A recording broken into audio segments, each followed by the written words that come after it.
Entire population, US is 344 million. We touch 300 million members.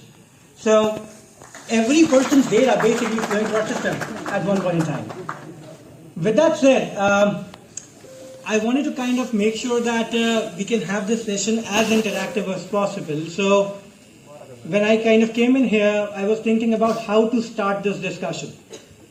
And I'm here to talk about product management. So, show of hands, how many of us know the term product management, understand what that means? Anyone? Yes. Okay. Great. Okay, perfect. I have one. Anything you would like to share, please?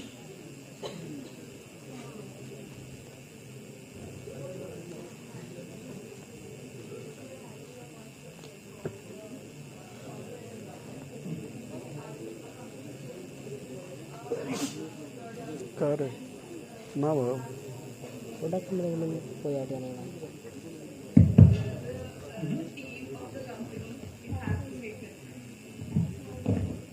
Okay. No, thank you so much for that. Let me basically go a little bit further in terms of explaining what product management means, and I'll walk around. Am I audible still? Can everybody hear me? Okay, perfect. When we basically embark upon any journey, when we start any journey, any startup, any company, the first thing you need to have is an idea. The very first thing you need to think about, what are you going to basically deliver to this ecosystem, to this world, right?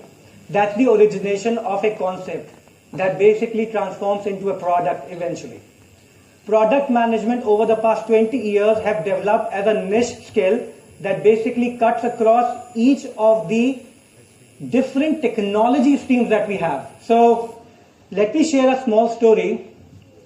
When I graduated in 2008, I basically, like all of us, right? I am an engineer by profession. I graduated from computer science from a university. When I headed out, I was basically very clear in my head, I'm going to work on Java or I'm going to work on .NET. That's my goal. I basically want to build an application, write codes, like you all are thinking today, cloud computing, AI technologies, right? That's a goal. These are the new emerging technologies. Day one of my job, I was basically put in a class where I was being taught something called HL7. I had no idea what that meant. Literally, I was frustrated at that time that all of my friends are writing code in Java. All of them are basically writing code in .NET. And I'm learning something called HL7. 16 years down the line, I'm still working on that, and I'm enjoying this more than anything else, right? Started writing code in specific to US healthcare technologies, and then now growing into consulting, into sales, and for the past 10 years, I've been basically working in product management. Over the past 10 years, I've basically launched 4 products that basically cut across multiple US healthcare ecosystem. Now, I couldn't have done that alone. I couldn't have done that without a basic understanding of what I'm trying to do. So with that, I would like to talk about 2 terms and see if anybody would like to explain the difference. We spoke about product management. Does anybody know the difference between product management and project management? And again, it's fair not to know because I'm here to help us bridge that gap. So when we talk about managing a project, it is about managing delivery of that project end to end, basically taking that project and delivering it. When we talk about product management, it is primarily about making sure that I have an idea, a concept that can be converted into a usable set of applications, products that can benefit the world, change lives. How many of us here own a smartphone? Perfect. That is a product that you all are using. That's a product that you use more than anything. How many of us are familiar with Amazon? That is again a product that all of you are using, right? What I'm trying to get to is, product is not limited to software. Product is not limited to applications. It is hardware. A wrench or a screwdriver that you use is also a product that has to be built keeping in mind what their user group, what your target audience is going to be. With that, let me see if I can pull up my slide and see if there's anything I can share.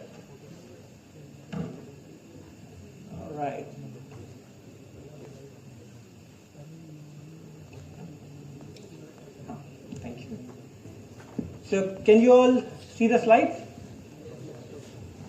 Okay, perfect, perfect. So the next few minutes, what we'll talk about is the significance of product management as a profession, right?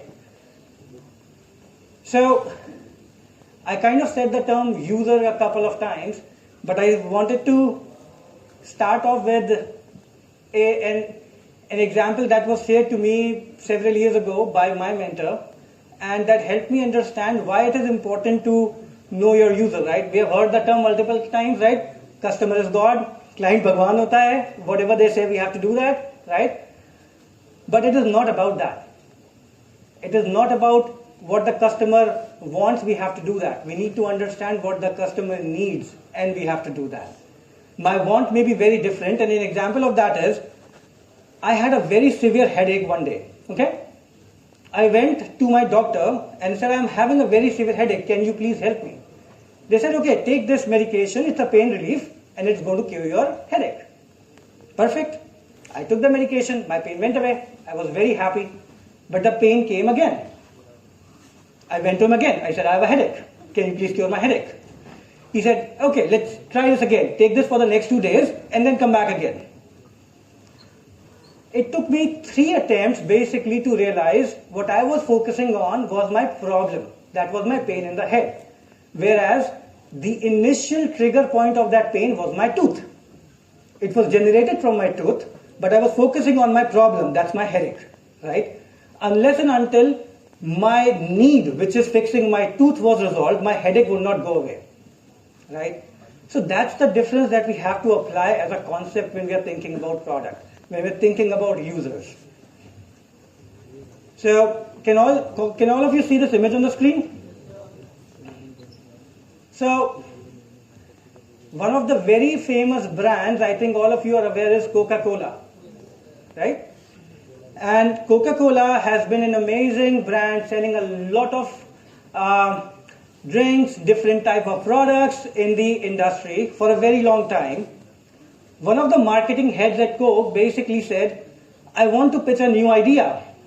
And the idea is that there's a person in desert who basically has lost all their zeal, has lost all their enthusiasm, dehydrated, tired, and cannot move any further, right? They have a bottle of Coke, a can of Coke, somebody gives it to them, they drink it, and bam, they are running, right? They're energized. The ad was a hit, right? It was amazing, everybody loved it. They basically started, it boosted the sales by 50-odd%.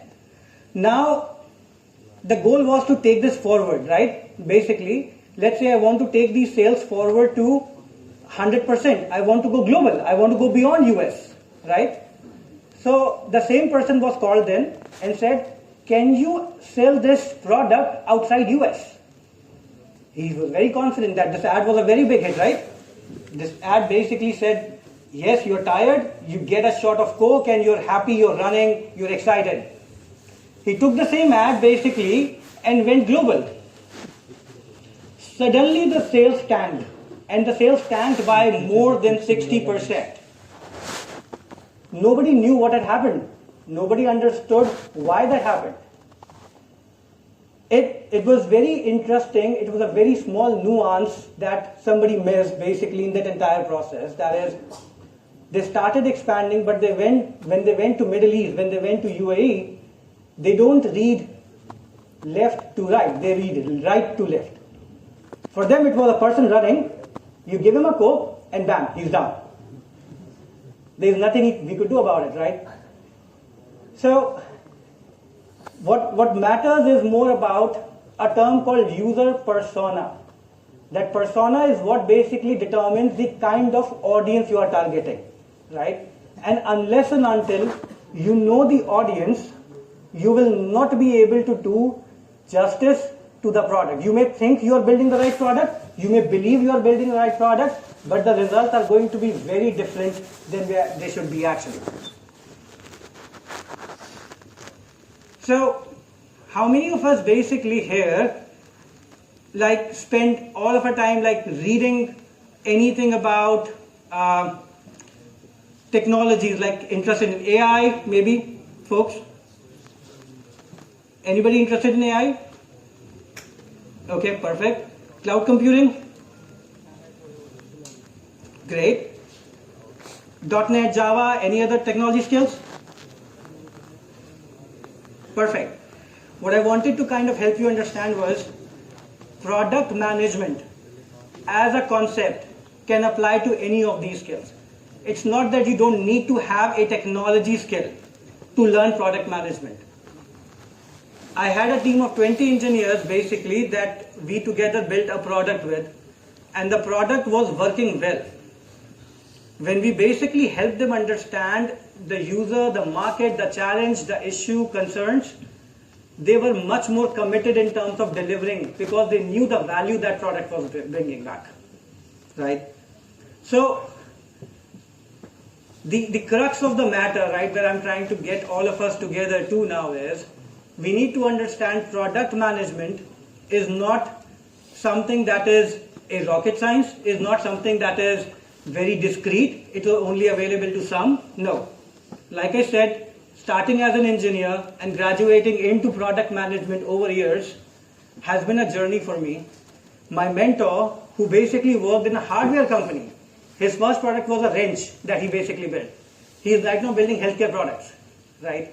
So it's an agnostic skill. You don't need to know healthcare to be a product manager. You don't need to know banking to be a product manager. All you need to understand is the concept of how you approach a problem, how you break the problem to kind of make the most sense out of it.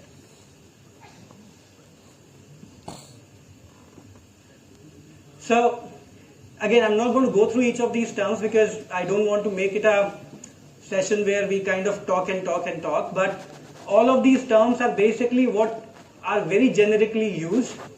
The most important thing is knowing your user, knowing your stakeholders, or you knowing the market you're operating in, right?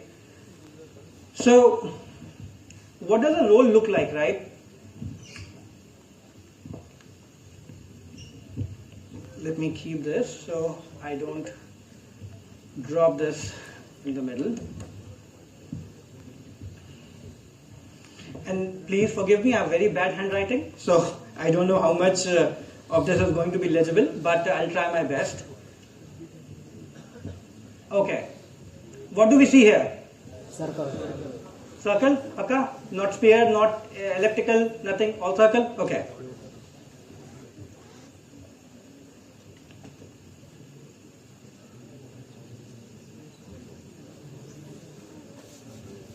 The term that I've written is business analyst, and like I said, I apologize, my writing is very bad. So please forgive me for that. But business analyst is basically the starting point where you start getting an understanding of the business, where you become the bridge between your engineers and your client. The prime term basically originated because somebody who is more closer to business, somebody who is more aware of what's happening on the client side, aware of what their problems are, challenges are, so that they can educate their team, right?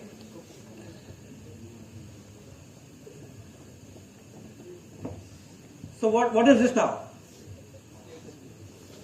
What do we call this? Circle inside circle. Concentric circles, right?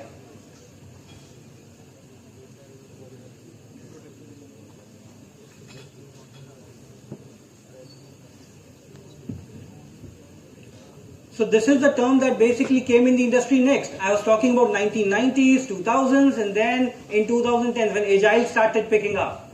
Product management came out as a concept that was accepted by everyone, right? Before that, India specifically, as a cost center, had business analysts as a breed of individuals, right? Now, it is product management. It is product owners. And again, this is driven by Agile, this is driven by Scrum. But I'll give you a very good number. In the year 2014, most of the global cost centers, the bigger companies, they were hesitant in bringing the product-centric talent in India. They were doing all the product work from US, from their cost centers, from Europe, And they were doing the execution here in India, right? Like getting the individuals, engineers here, getting the delivery done. In 2024, now we are where we are in, right? Almost 75% of these bigger cost centers, bigger companies have shifted their product management capabilities in India. I'm sure you all are aware of the startup ecosystem that we are basically trying to push for. We have more than 600 startups that have come online. Some have died basically, but some are continuing in the past 3-4 years. So at the end of the day, there is a lot of value, merit, and lot of outcome that you can expect from a product perspective, right, in this area. So how many of you basically, as I've been talking about this, and again I'm trying to understand, how many of you are aware of now kind of relating to it, have heard this before, have looked into this before, read this before, or still this is coming out to be an entirely new alien concept? Did not hear? Here? So I'm hoping that some answer would be there, right? If people have not heard it or heard it, if both the hands are down, what should I assume? Okay, I'll try again. Did you guys now are able to relate to this term? Okay. So from a hierarchy perspective, when I talk about business analyst, I talk about product owner. The next basically starts going up as a product manager, right? And I'm trying to share this with you because I want to help you all understand the career trajectory also that comes in the product space, right?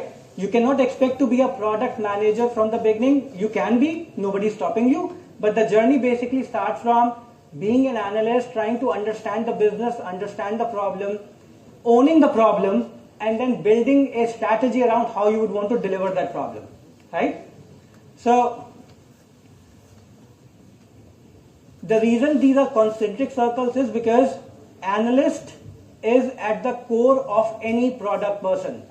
I can be as big of a product person as possible. Unless and until I'm not a strong analyst, I'm not a strong logical person who is able to think through the problem, bake the problem, it would be very difficult for me to even become a product manager who can be successful in the role. So always remember from a concept that being an analyst, we consider it to be a smaller job or a lesser job. No, it is the core of any job we do today. In data analytics, in cloud analytics, AI analytics, product analytics, it has to be basically the center of how you think through these problems, how you look at these problems, and how you organize these problems, right? So I know I've been kind of talking for the past 30 minutes and I wanted to pause for a few minutes here to see if there were any questions or any thoughts anybody would want to share. Any questions from the group?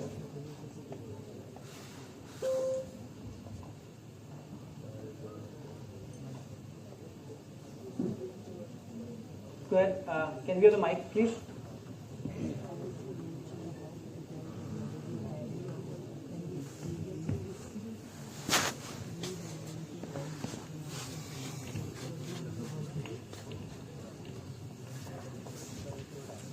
So as we are actually getting to the question, how has the weather been today? Morning, Chandigarh. Cold, not cold, hot? Normal क्या बात है, एक ही group में hot और cold मिल रहा है? Interesting. Okay, please go ahead.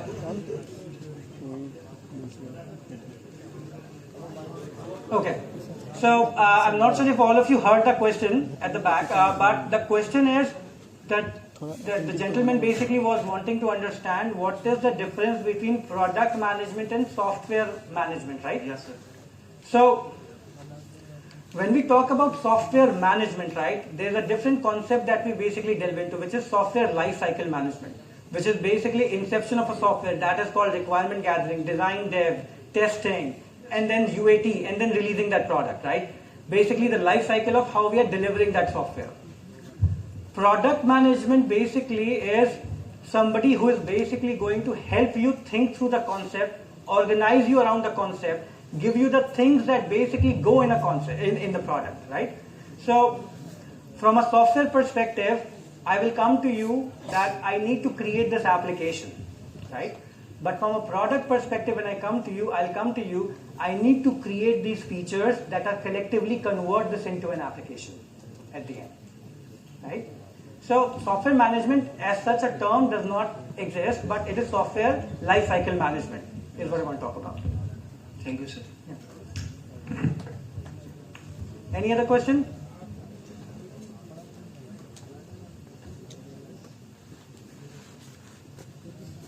Okay, perfect. So I'll probably have a few questions then that I wanted to ask you all.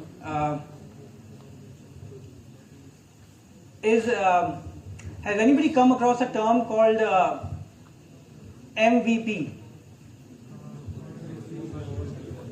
Sorry? Most valuable product. Okay. Okay, I heard some murmuring. I'm assuming it is most valuable person. Player. Okay. In terms of product, MVP basically comes out to be as a minimal viable product. Absolutely, you're right. It is the bare minimum product that you would like to go out in the market with. Now let me break this down to Edifex level, right? I know we're talking about Edifex. Let's take it in a concept of a product. When I'm thinking about a product that is basically going to span a patient life, can I do everything at once? Can I release everything at once? No. I need to be logically able to group these into smaller chunks so I can release them and make sure that they are available to the end user in a consumable way, in a recurring way, in an ongoing way, right? Anyone will not invest in a product if you say that I'm going to deliver you value in 3 years. You give me $2 million today and I'm going to give you back in 3 years. Nobody will invest, right? You have to basically say, you give me $2 million and I'm going to start releasing my MVP from the next 6 months. After that, it's going to be investment plus a recurring value that you would get on the product. How we basically come across this, how we think through this is primarily a skill that you would learn. There are a lot of certifications, a lot of courses that are out there. When I basically started down the path of product management, I went through courses like SAFe and Agile, Scrum courses. But in true sense, when I basically went through a course with Kellogg's University, they spoke about the concept of product management as a skill, not learning the process around product management. Most of us confuse product management with the process. Okay, you need to do this, you need to do this, and you need to do this. No. Unfortunately, it is not that straightforward. Unfortunately, it is not linear. It has to have a lot of highs and lows in terms of whichever step of the journey you are in. Right? Interestingly enough, I think I want to, basically start by sharing a couple of case studies that basically will also help you differentiate between product management and product strategy. So, how many of us are aware about Best Buy here? Have folks heard about Best Buy? Okay. For everyone's sake, Best Buy is a company in US that basically specializes in selling electronics in the US market, right? Best Buy was one of the biggest sellers of the electronic products in the entire United States, unless Amazon hit, right? The moment Amazon hit, Amazon basically said, oh, it's a one-day delivery to your doorstep. We'll basically get things to you. Why do you have to go to a store, right? That's what we do here too. Suddenly, Best Buy sales tanked. They basically started going down. At this point, right, the leadership at Best Buy had two options. Either to sell to Amazon, okay, Amazon, come acquire us, buy us, and then we'll be kind of your part, right? Or to basically shut down the business, because again, this business is not growing. It is continuing to reduce. Or the third option that they chose was redefine their strategy on how they're approaching the problem today. Amazon's strength was it could deliver to you from anyone. Best Buy's strength was that it had its stores in every city in United States. They started increasing their number of outlets and they basically converted it for electronics. We are going to deliver and install your product within that one day. And today also Best Buy exists or coexists with Amazon in US, right? They are not as booming as they should have been, but they are still existing. Their revenues is still in more than $15 billion even today, right? Let's take another example. How many of you are aware about Nokia? Sorry. Perfect. And how many of us are aware about Samsung? Almost. Okay. So Samsung launched a mobile phone called Galaxy, right? And Nokia was in the market. Basically, the Indian market was captured by Nokia at that time. I'm sure some of you would still be having somebody in the family having a Nokia phone. Yes. Yep. What happened was Nokia chose not to change their strategy when Samsung started pitching to the lower market. They said, okay, we'll get you a cell phone in 8,000 rupees, 9,000 rupees, which is going to be based on an Android software, right? Android is basically now housing all phones, MI, OnePlus, Samsung, everybody is using Android. Nokia specifically said, no, we have our Symbian OS, we are not going to change from Symbian OS, and we are going to continue to evolve this Symbian OS. What they did not understand, the cost of managing and maintaining the Symbian OS was very high. And they continued to invest in Symbian to the point that their break even for selling a cell phone was no longer a match. And too further going down that route basically resulted in ending of the cell phone era that was basically Nokia. Right now, Samsung has taken pickup. Apple has picked up in India a lot. But Nokia, I don't think any of us remember Nokia as a major cell phone player today, right? So, in both of these examples, what mattered was not the product at that time, but the strategy that the companies chose. Best Buy chose a strategy that helped them. Nokia decided to stay with a strategy that basically resulted in their failure, right? So, when you're thinking about product management, honestly speaking, if I were to kind of really call out a product owner, this person is not less than a CEO of their own product. When you are trying to get funding for your product, when you're trying to deliver value from your product, your goal is basically to make sure you can articulate it in a way that people start getting exciting about that product. People start getting invested in the product. And that's when you basically are able to get value, get investment, and return something that basically will help you continue to boost your product, right? So, overall, I think I'm happy to kind of talk about some of the additional things, but I wanted to share some certifications specifically that we have in the product management space. So, all of you can see there are several certifications that are out there that can help you as you want to kind of learn better how process-oriented a product role can be versus how product-driven a product role can be, right? So again, I'm happy to kind of share this with you all, keep this with you, take this through, I think. But in terms of Edifex now, we started off with like 3-4 product people in the company. Now we are a team of almost 28 product people in the company that are driving 8+ products that are basically powering the 300 million people that I shared in the beginning, right? Can we scale easily? No. It needs time, energy, it needs specialized focus on areas. Not knowing the market you can enter into will not help you to gain results on the market, right? So that's basically the crux of this role that I'm talking about. And at the end, I would kind of park by saying a few thoughts here that all of us know about Bill Gates, right? So Bill Gates, what is the biggest product that Microsoft has launched? Windows? Correct. How many of us have used Windows XP? Windows Vista? No. Okay, perfect. That's the answer, right? when Microsoft launched Windows XP, it was a hit. The XP Service Pack 2 was the most widely used, the most stable OS that they had basically launched in a very long time.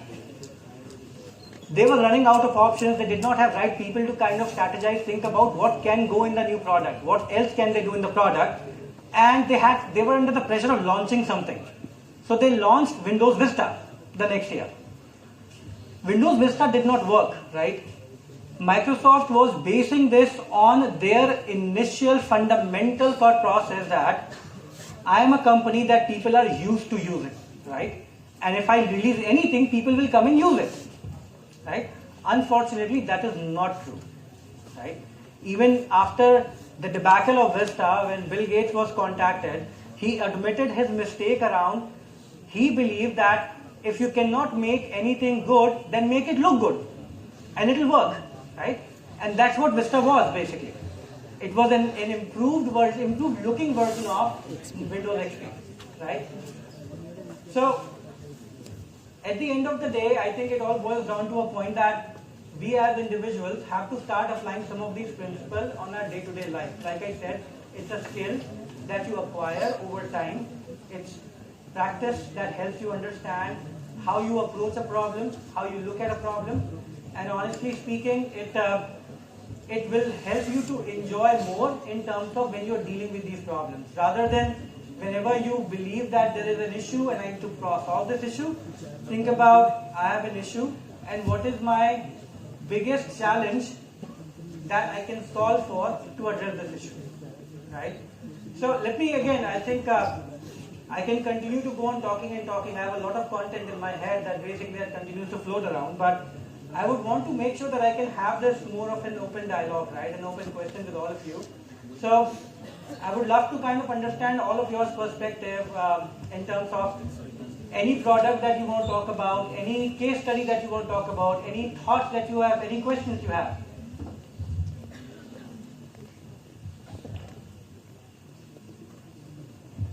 Anyone? Okay. Yes, can you have mic please?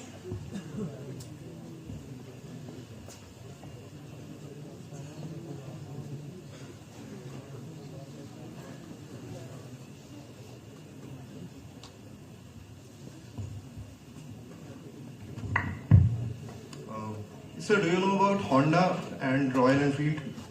No, I'm not aware. Please share. Okay, sir. It will be a brief explanation. So Royal Enfield sells vintage style motorcycles, and Honda is used to sell reliable motorcycles. So Honda has this very amazing lineup of CBR series with multiple engine sizes and multiple engine configurations. We even used to have CBR 150 and 250 around 10 years ago, which were then discontinued. But over the past few years, Honda launched vintage series just to take a chunk of the sales in Royal Enfield. So I just have this one question: why would Honda ditch their entire CBR lineup, which was a very successful product, and take a chunk from Royal Enfield? No, that's a great question, and I think there's a concept called evolution that all of us are aware of, right? We have evolved over years. Why are we starting to use a better version OS than we were using before? Why not stick to the older version, right? See, at the end of the day, you can choose to stick to your own market. You know that your market is there, but you have to realize whether you need to grow the business or keep the business stagnant. It's not about ditching what I'm doing. It's not about I'm leaving what I'm built for or I have lived for. One of the most important aspects of a product person is knowing when to sunset or decom a product. Decom meaning decommission a product. I can be in love with my product as much as I would want to, but if it is not giving me the benefit, if it is not solving the problem, if it is not generating the revenue I'm looking for, is that worth investing, right? That's the question. You may still want to keep it, but would you want to invest in the same capacity as you were doing earlier? Because the end goal is you need to increase sales, you need to gain profit, you need to gain earning, right? That's the end goal that we're trying to get to. If Honda would have stayed, that's my assumption, I haven't read that, but that's my assumption. If Honda would have stayed, they would have continued to be in business. They're a big company. They have a lot of range of bikes, cars that are basically out in the market. But if they want to grow, they'll have to change that.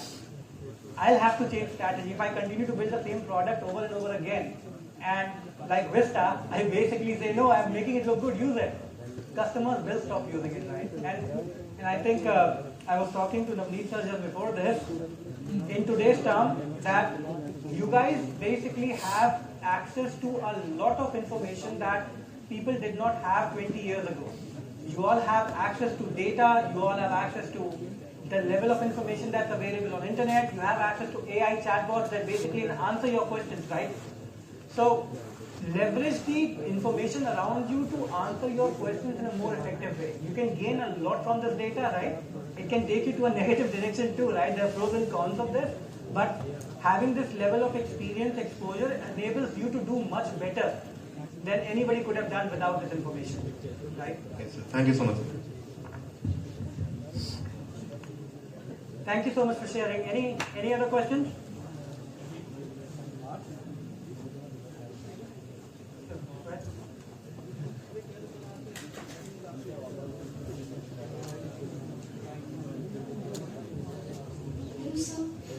So my question is, how do you handle a situation where your product decision is unpopular in short term but beneficial in the long term? Perfect. No, thank you so much. It is a more common occurrence than what you would imagine it to be in the industry. One of the key things that you would like to take caution of is you have data that basically backs up your analysis, right? You have a study that you have done basically that enables you to think through why this is the right thing. It cannot be a gut feel that tells you, no, this is the right thing to do and I'll do it, right? At times we do that too, but what is the most important thing is having data around it that tells you what level of macroeconomics basically, investment versus earnings, can this bring. Maybe it shows that I need to invest for the next 2 years before it starts giving me benefit. That is what you need to be aware of, right? As a user. Thank you, sir. कौन तो खैनी बना रहा था चेतना Can we have the mic, please? पास हो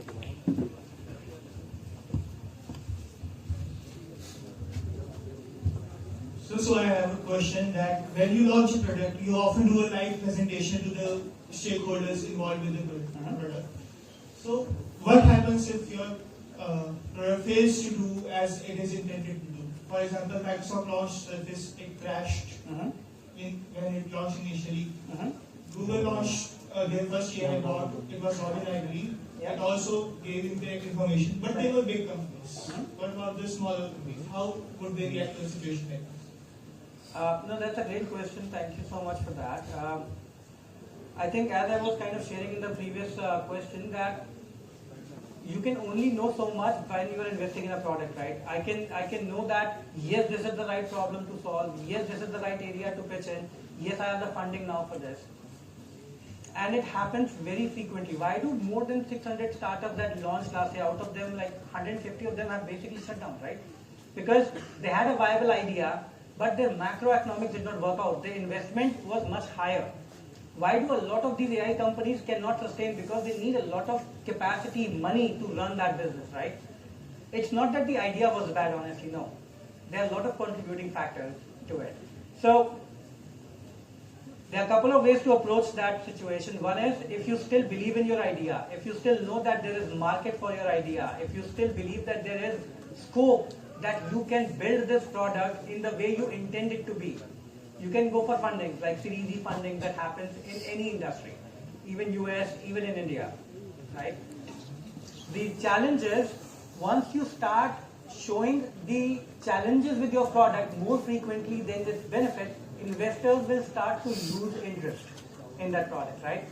And that is where you need to understand whether to keep your dream, like Nokia, I will continue to work on this wherever I can get money from, or to change your strategy and figure out what best you can make out of this and then run with it. You don't need to keep the entire thing, but you may need to keep something. And that's your decision to make as a product person. That's why this role becomes very critical in these situations, because the onus, the accountability, the decision making lies on the product person. It will not lie on the engineering team. No, it will not lie on anybody else. Even the CEO of the company is going to look at you for your decision around how you want to do it. Okay.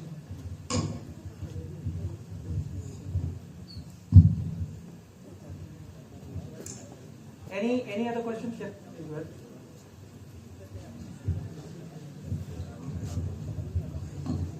Sir, my question is, how do you measure the success of new product or new feature? That is also a very good question. I think there's a lot of concepts that I can talk about, but I'm a little hesitant because I don't want to go too deep in some of these jargons, because that basically will tend to bore a lot of people here. But I think to answer your question specifically, when you are starting on a product, there is a concept called ROI, which is called return on investment, right? When you are building a product, you need investment on your product. You need X amount of money that you will need to build this product, to launch this product, to market this product, right? All of that becomes your investment. When you are launching this product, the first thing a product person does is called addressable market analysis, which is called, what is my total addressable market? So for example, a product that I'm working on, my analysis was my total addressable market is $500 million in US healthcare industry, right? Out of which my market that I can influence quickly with my product is roughly around 80 to $100 million, right? That is the vision I need to paint, and that is the value I need to derive. That, okay, I need to gain 100 million worth of market share for my investment that is going to be of $2 million on my product. That is the vision, that is the value add. Target audience, target market in this case. Yeah, right? And return ROI is primarily the value that you are able to derive from the product, right? License sales, subscriber sales. So how does, for example, let me see which is a good company that I can take the example of. Netflix, for example. How does Netflix make money? It makes money with subscribers, right? The more number of users, the more money they make, right? So that's how our products also work at times. It's the more number of users, I gain more number of licenses. The more number of clients buying our product, the bigger licenses, right? So that's basically primarily the return that we calculate. So investment versus the outcome that we're looking at, and the difference of that is basically the return we expect, the success measure of that product, right?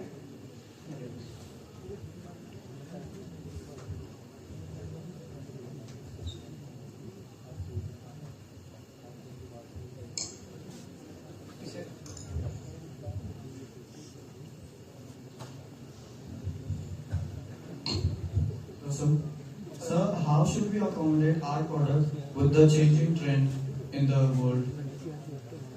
So one thing that you all need to be aware of, that change is the only constant in life, right? We know that change is the only constant. Things will change, markets will evolve, markets are going to be always dynamic, volatile. What you need to make sure is that that's where your role as a visionary comes into picture from a product perspective. When you think about a product, you didn't think about solving a problem today. You think about solving the problem 3 years down the line. Sir, do we calculate the longevity of the product also? Correct, we have to.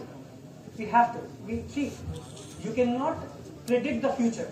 What you can do is you can take a guided assumption with data around, okay, I'll give you an example, right? So we operate in the US healthcare market.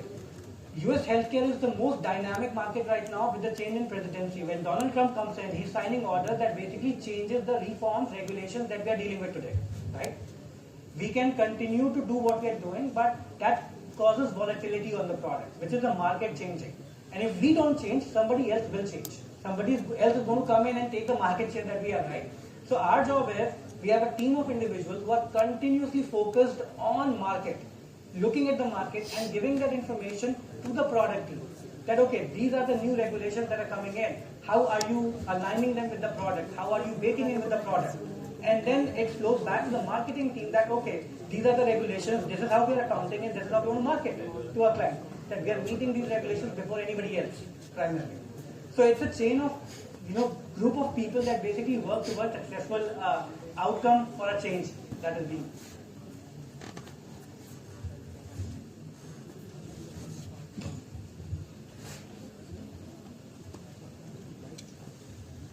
Sir, I have the question like how to know that the product is a product market fit or not.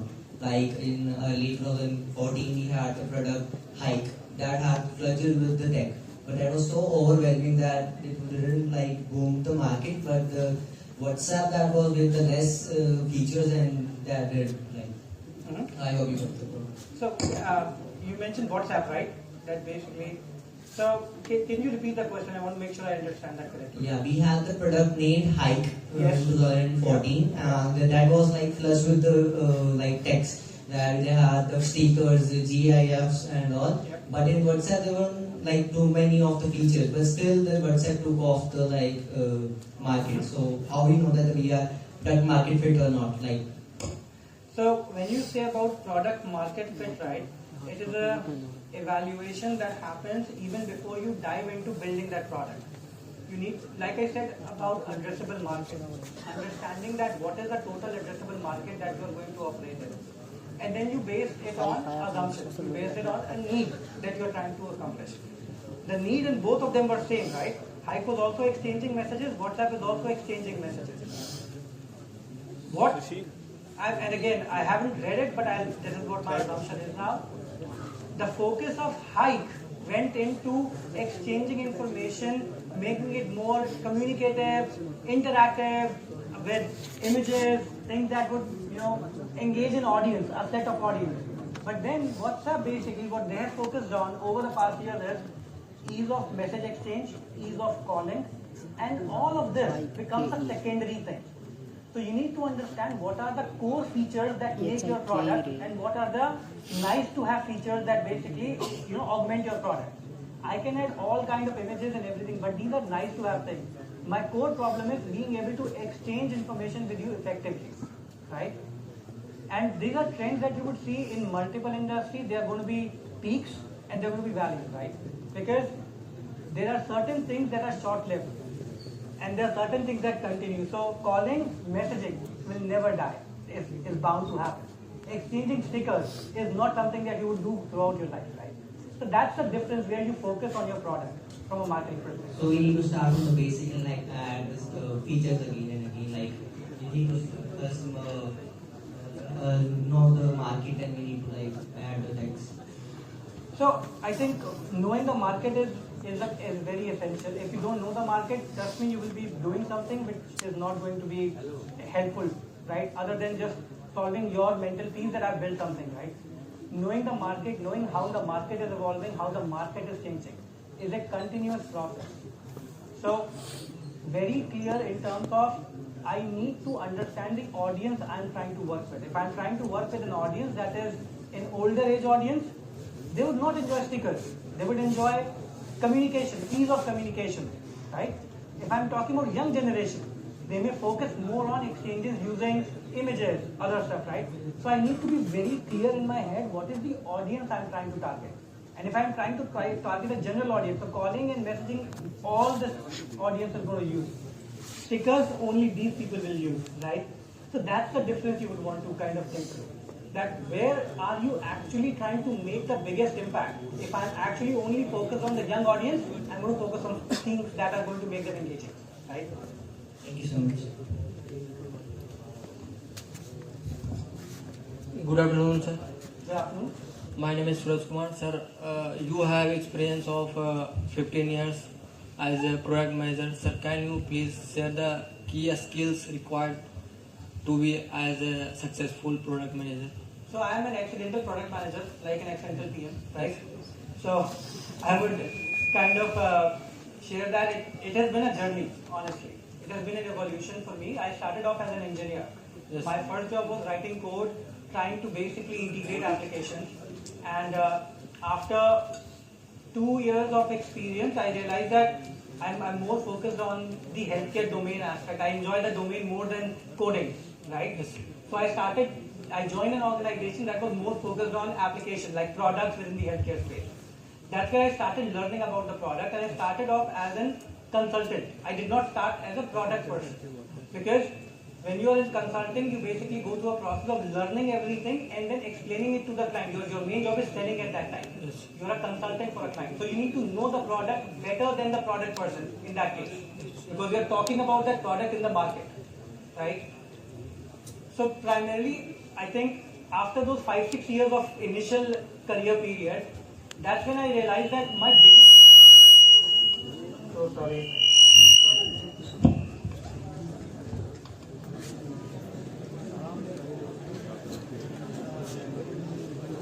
Am I still audible? Okay. So I think what I was trying to convey now was I primarily kind of in the last 7-8 years I realized my biggest passion was in building something new, innovating something or trying to do something different that does not exist, right? That was my biggest driver in terms of moving myself into the product area. And as I started doing that, right, I did some things wrong. I've built products that have failed, honestly.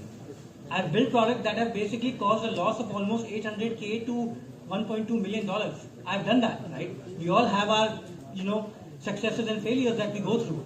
But what is important is it helped me understand throughout this journey that my initial analysis about the market that I want to enter into, why I want to enter in this market, what is exactly what I will be doing in this market, all of this becomes very important.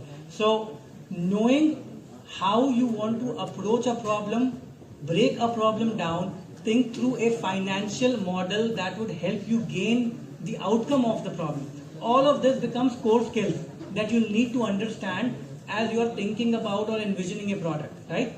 You may start as a business analyst, like I said, where somebody is telling you, oh, you need to build this requirement, right? Now it is a choice for you to take that requirement and work with the engineering team to build it. Or, right, take that problem and ask the question, why are we solving this problem? Why are we only solving this problem out of the 100 other problems that are out there, right? How does this problem actually impact the end users? What benefit it brings to the product? This is the kind of thought process and mindset shift that basically needs to drive a product thinking, right?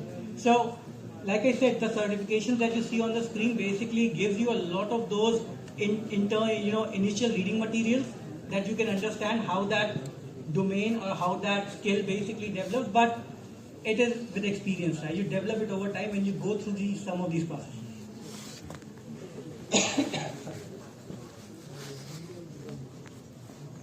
Excuse me, sir. So I am somewhat related to this field, not professionally, of course. Basically, what I have observed is while we are building a product or anything, we have a certain values or ethics in our mind. For example, if I am building a chips company, for example, I have values ethics in my mind that I want it to be healthy, so that when kids consume, they don't suffer with any health disease. Yep. But at the same time, the majority of the stakeholders or investors that at least I have faced are focused on profits, if you may. Yep.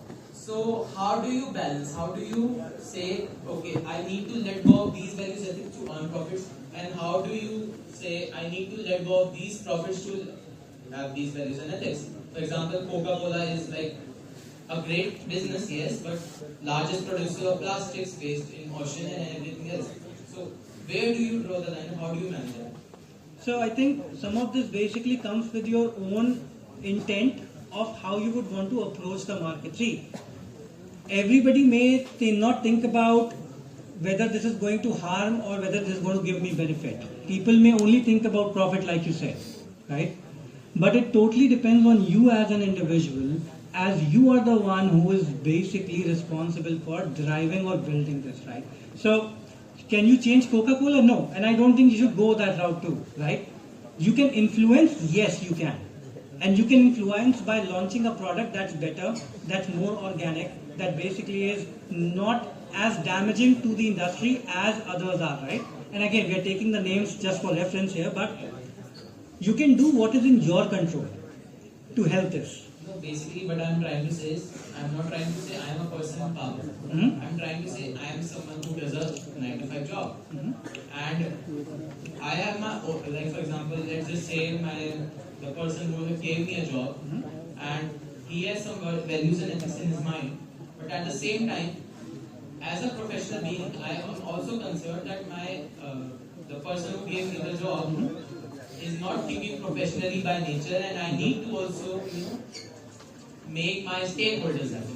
So, as that person that does not have a power is just doing his job, how do you do that? That was my question. Okay, no, perfect. Thank you for explaining. See, this is a very common situation that arises in day-to-day of many employees, many individuals, right? What you need to understand is you need to be rational in your decision making. you as an individual need to be very clear in your mind what is right and why are you doing this, right?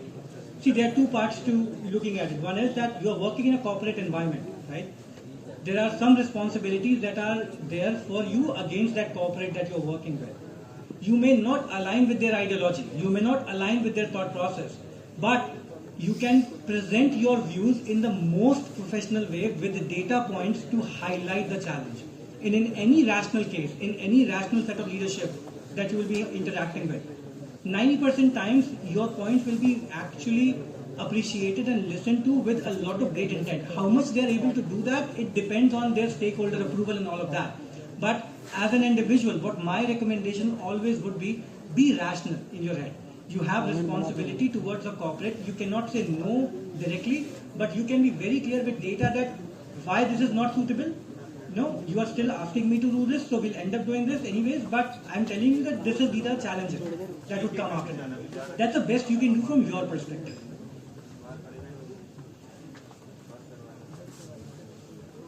So I know we are at time, so any last questions, maybe if there is anybody else who want to talk about anything, otherwise we can certainly kind of close it with a couple of notes. Okay.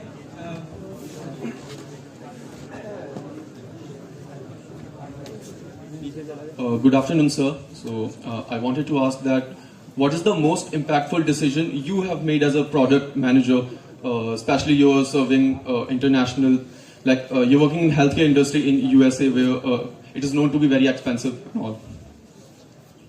So I think impactful as in it's a tough question because when we basically operate in a market, our goal is to make sure we are able to address the biggest problem in that market, right?